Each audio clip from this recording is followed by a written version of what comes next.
Bismillahirrahmanirrahim. Assalamualaikum warahmatullahi wabarakatuh.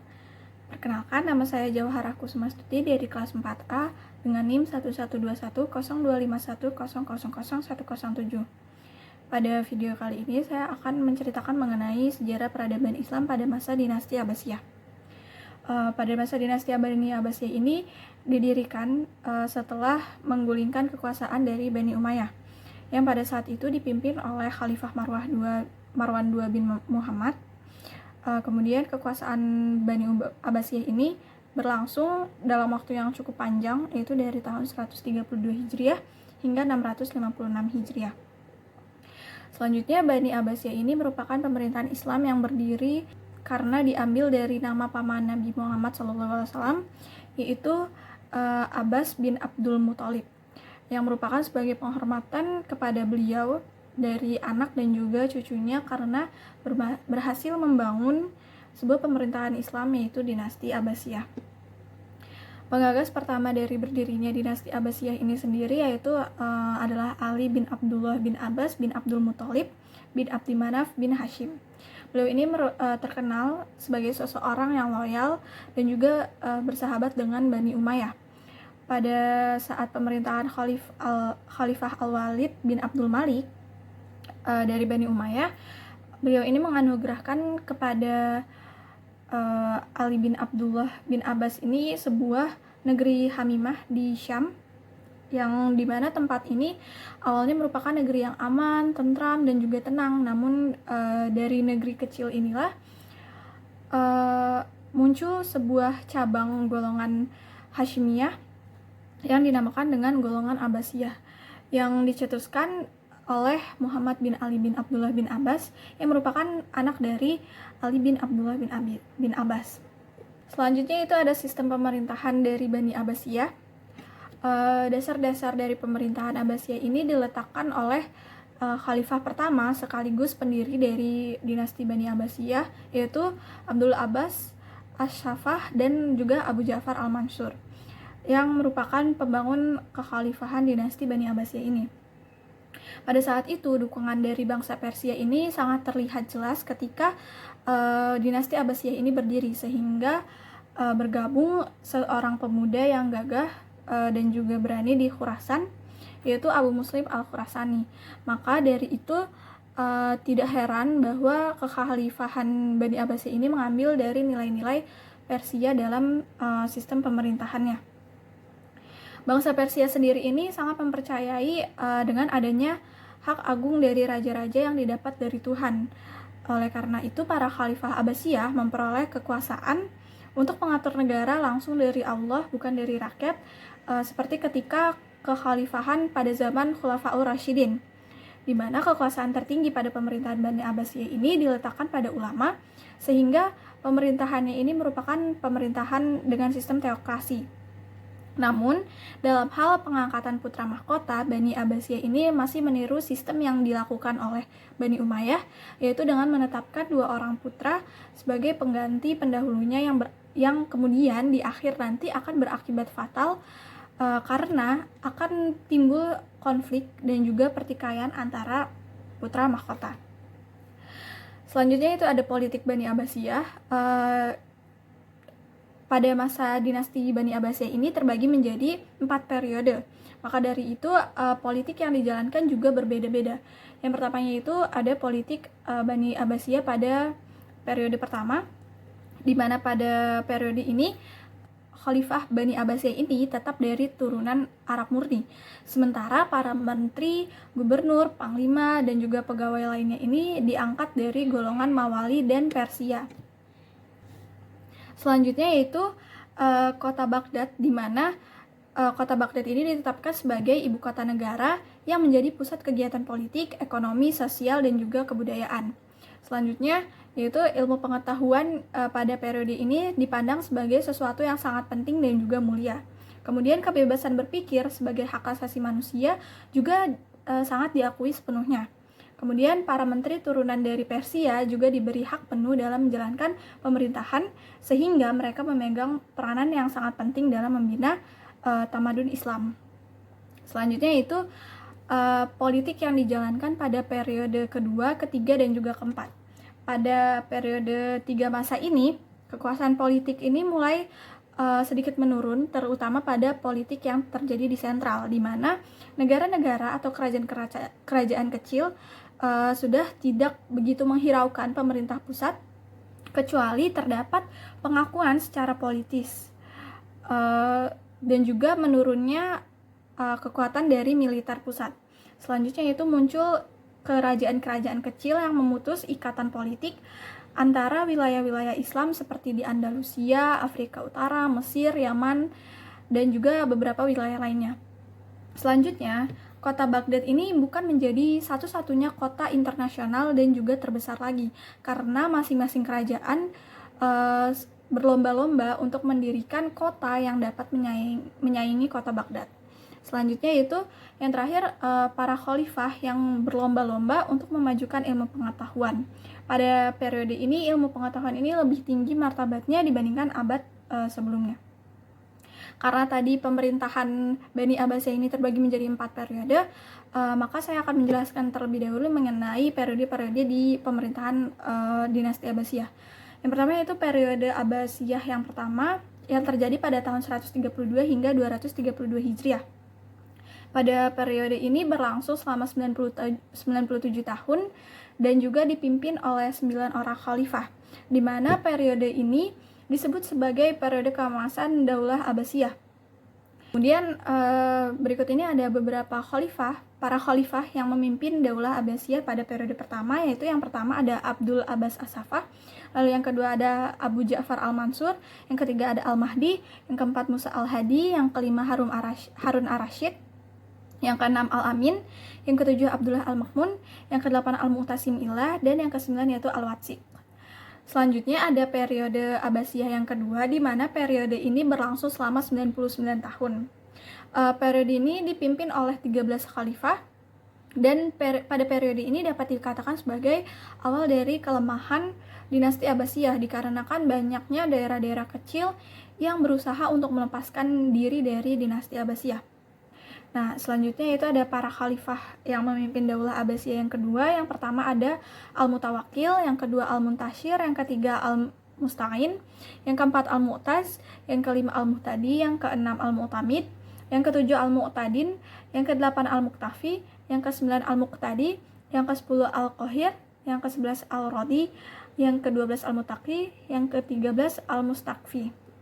Lalu kemudian yang selanjutnya itu ada dinasti Abbasiyah pada periode yang ketiga, di mana pada periode ini dinasti Abbasiyah ini berada di bawah kekuasaan Bani Bawahi, yaitu para penganut aliran Syiah yang mereka ini berhasil mendirikan dinasti di sebelah barat laut Iran. Kemudian ketika mereka bertambah besar, rakyat pun sepenuhnya mulai dikuasai oleh mereka. Khalifah-khalifah yang berkuasa pada periode ini yaitu ada 5. Yang pertama ada Al-Mu'ti, lalu yang kedua ada Al-Ta'i, yang ketiga Al-Qadir, yang keempat Al-Qayyim, dan yang kelima yaitu Al-Muqtadi. Lalu selanjutnya itu pada periode yang terakhir, periode Abbasiyah yang keempat, di mana periode ini berlangsung selama 164 tahun. Kemudian pada masa ini, kekuasaan Abbasiyah ini berada pada kekuasaan kaum Saljuk dan juga Turki, di mana Saljuk ini merupakan nama dari keluarga penguasa di suku-suku Oghuz yang berada di Turki. Kemudian berikut ini yaitu ada nama-nama khalifah yang memimpin dinasti Abbasiyah pada periode keempat. Yang pertama yaitu ada Al-Mustazir, yang kedua Al-Mustarsyid, lalu yang ketiga Al-Rasyid, yang keempat Al-Muktafi, yang kelima itu Al-Mustanjid, yang keenam Al-Mustadi, yang ketujuh An-Nasir, yang kedelapan Az-Zahir, yang kesembilan Al-Mustanhir, yang ke-10 Al-Mustaqsim. Lalu kemudian dari keempat periode ini, dinasti Bani Abbasiyah ini melahirkan 37 orang khalifah. Selanjutnya itu ada kemajuan pada masa dinasti Abbasiyah, di mana popularitas Bani Abbasiyah ini mencapai puncaknya pada zaman Khalifah Harun Al-Rasyid dan juga putranya yaitu Al-Ma'mun. Nah, kemajuan-kemajuannya ini yang pertama itu karena dibentuknya Biro Pemerintahan Abbasiyah, di mana pada pemerintahan ini pada pemerintahan dinasti Abbasiyah itu mengalami kemajuan dan juga perbaikan serta penyempurnaan untuk menjalankan sistem pemerintahannya. Maka dari itu, dinasti Abbasiyah membentuk biro-biro pemerintahan baru yang terdiri dari yang pertama ada Amirul Umara, di mana Amirul Umara ini merupakan panglima besar yang diserahkan kepada pimpinan negara. Lalu yang kedua ada Dewan Azimani, di mana dewan ini merupakan dewan pengawas. Yang ketiga yaitu Dewan Korespondensi atau Dewan At-Taqwi, di mana dewan ini merupakan dewan yang menangani surat resmi, dokumen politik, serta instruksi ketetapan khalifah. Lalu yang keempat yaitu ada Dewan Al-Aqdas Wasyurtah, di mana dewan ini merupakan dewan kepolisian. Yang kelima yaitu ada Dewan Al-Barid, di mana dewan ini merupakan badan pos negara, dan juga ada Dewan Qadli Quda, di mana dewan ini merupakan dewan kehakiman. Selanjutnya itu ada sistem militer, di mana pada masa ini sistem militer ini terorganisasi dengan sangat baik, berdisiplin tinggi, dan juga pelatihan dan serta pengajarannya itu secara reguler. Selanjutnya itu ada perdagangan dan industri, di mana dinasti Abbasiyah ini menyerukan kepada rakyat untuk membangun industri, dan juga para pemerintahnya ini menggunakan sumber kekayaan negara dari hasil tambang untuk pembangunan industri. Kemudian ada beberapa kota yang terkenal sebagai pusat industri, yaitu yang pertama ada Basroh yang dikenal sebagai kota penghasil sabun dan gelas, lalu ada Kufah yang terkenal sebagai penghasil sutra, dan juga Damaskus sebagai penghasil kemeja sutra. Selanjutnya itu perkembangan di bidang pertanian, di mana pada bidang pertanian ini sangat maju pesat di awal pemerintahan dinasti Abbasiyah karena pusat pemerintahannya yang berada di daerah yang sangat subur.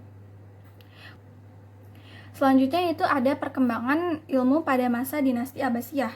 Yang pertama yaitu perkembangan dalam ilmu di bidang agama. Yang pertama yaitu ada ilmu tafsir. Tafsir yang termasyhur pada dinasti Abbasiyah ini yaitu ada tafsir Ibnu Jarir At-Tabari. Selanjutnya yaitu ilmu hadis, di mana pada masa ini muncul ulama-ulama hadis yang belum ada tandingannya sampai sekarang. Yang terkenal yaitu diantaranya ada Imam Bukhari yang telah mengumpulkan sebanyak 7.257 hadis. Itu ada ilmu kalam, di mana ilmu ini merupakan mengenai dosa, pahala, surga neraka, dan juga perdebatan mengenai ketuhanan atau tauhid dalam menghasilkan suatu ilmu, yaitu ilmu kalam atau teologi. Di antaranya itu ada tokoh-tokoh ilmu kalam adalah Imam Abul Hasan Al-Asy'ari, Imam Abu Mansur Al-Muturid yang merupakan tokoh Asy'ariyah. Lalu kemudian ada Wasil bin Atta, Abu Huzail Al-Alaf yang merupakan tokoh Mu'tazilah, dan juga Al-Jubai. Selanjutnya itu ada ilmu tasawuf, di mana ilmu ini merupakan ilmu yang tumbuh dan pada zaman Abbasiyah.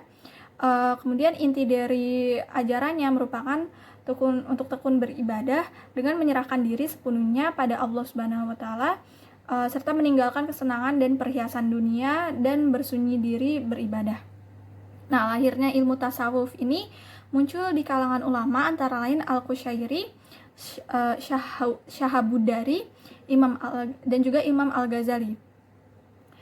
Selanjutnya itu ada ilmu bahasa. Nah, ilmu bahasa yang di sini adalah yang dimaksud adalah nahwu, shorof, ma'ani, bayan arud, kemudian ada qomus dan juga insya. Selanjutnya ada ilmu fikih, di mana pemuka ilmu fikih pada zaman ini yaitu ada Imam Malik, Imam Syafi'i, Imam Hambali, dan juga Imam Ahmad. Selanjutnya perkembangan ilmu di bidang umum. Yang pertama itu ada ilmu filsafat. Bagi orang Arab sendiri, filsafat ini merupakan pengetahuan mengenai kebenaran dalam arti yang sebenarnya. Sejauh hal itu bisa dipahami oleh pemikiran manusia. Filosof pertama pada zaman dinasti Abbasiyah ini yaitu ada Al-Kindi.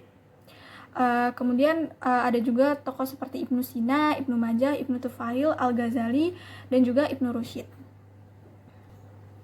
Selanjutnya itu ada ilmu kedokteran. Para khalifah ini mendorong perhatian kepada ilmu kedokteran untuk mendalami ilmu ini. Nah, ilmuwan muslim dalam bidang ini yaitu antara lain ada Al-Hazen yang merupakan seorang ahli mata dengan karyanya Optics, dan juga Ibnu Sina yang terkenal dengan bukunya itu Komfitib. Selanjutnya itu ada ilmu fisika dan juga matematika, di mana pada bidang ini ilmuwan yang terkenal sampai sekarang yaitu ada Al-Khawarizmi, Al-Farqani, dan juga Al-Biruni. Nah, Al-Khawarizmi ini terkenal dengan bukunya yang merupakan Al-Jabr dan juga Al-Mukabalah. Kemudian dari buku ini berasal istilah Al-Jabr dan juga logaritma dalam matematika. Selanjutnya itu ada ilmu astronomi, di mana ulama yang terkenal pada bidang ini adalah Al-Farqon dengan bukunya Al-Harkat, Al-Samawat, Al-Jamawi, dan juga ilmu Al-Nujum dan Al-Botani dengan bukunya Tahmid, Al-Mustar, Lima'ana, Al-Mamar. Selanjutnya ada ilmu sejarah dan juga geografi, di mana dalam bidang sejarah ulama yang terkenal yaitu Ibnu Ishaq, Ibnu Hisham, Al-Waqidi, Ibnu Qutaibah, dan juga Al-Tabari.